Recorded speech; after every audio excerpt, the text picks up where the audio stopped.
నారాయణపేట జిల్లా మక్తల్లో బీసీల 42% రిజర్వేషన్లకై అఖిలపక్షం ఆధ్వర్యంలో నిర్వహించబోయే చలో బీసీల గర్జన కార్యక్రమం విజయవంతం చేయాలని ప్రతి ఒక్క బీసీ బిడ్డలను కోరుతున్నాను. ఇప్పుడు కదలకపోతే మళ్లీ 10 సంవత్సరాల వెనక్కు వెళ్లే పరిస్థితి దాపురించడం జరుగుతుంది. కావున ప్రతి ఒక్క బీసీ బిడ్డ ఆత్మగౌరవంతో పాటుగా మన హక్కులను సాధించుకునే కార్యక్రమంలో మీరంతా ఏకమై ప్రధాన భూమిక సాధించుకునే రిజర్వేషన్లు రాబోయే భవిష్యత్తు తరాలకు బాటలు వేసిన వారం అవుతాం. కావున ప్రతి బీసీ బిడ్డ రాజకీయ పార్టీలకు అతీతంగా ప్రతి బీసీ సంఘాలు నాయకులు కుల సంఘ నాయకులు ఇల్లు ఊరు ఊరు ఏకమై మన హక్కులు సాధించుకునే దానిలో భాగస్వామి అవుతారని ఆశిస్తున్నాం అని అన్నారు. ప్రతి ఒక్కరు కూడా కదలి రావాలని ఈ కార్యక్రమాన్ని విజయవంతం చేయాలని మనస్ఫూర్తిగా కోరుకుంటున్నాం.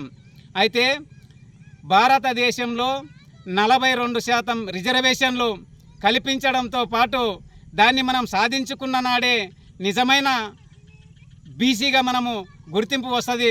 మనము కాకపోతే రాబోయే తరాల పిల్లలకైనా కనీసం మనము ముందు చూపు దారి వేసిన వాళ్ళమైతాం. కాబట్టి ప్రతి ఒక్కరూ ఆత్మ గౌరవంతో బీసీని నేను అనే ప్రతి ఒక్కరు కూడా పెద్ద ఎత్తున కదలి రావాలని ప్రతి ఒక్క బీసీ బిడ్డకు వేడుకుంటున్నా. కాబట్టి ప్రతి ఒక్క బీసీ బిడ్డ కూడా మక్తల్ అసెంబ్లీ పరిధిలో అఖిలపక్షం ఆధ్వర్యంలో జరిగే బీసీల గర్జనను పెద్ద ఎత్తున కదిలి వచ్చి కార్యక్రమాన్ని విజయవంతం చేస్తారని కోరుతున్నా. జై బీసీ.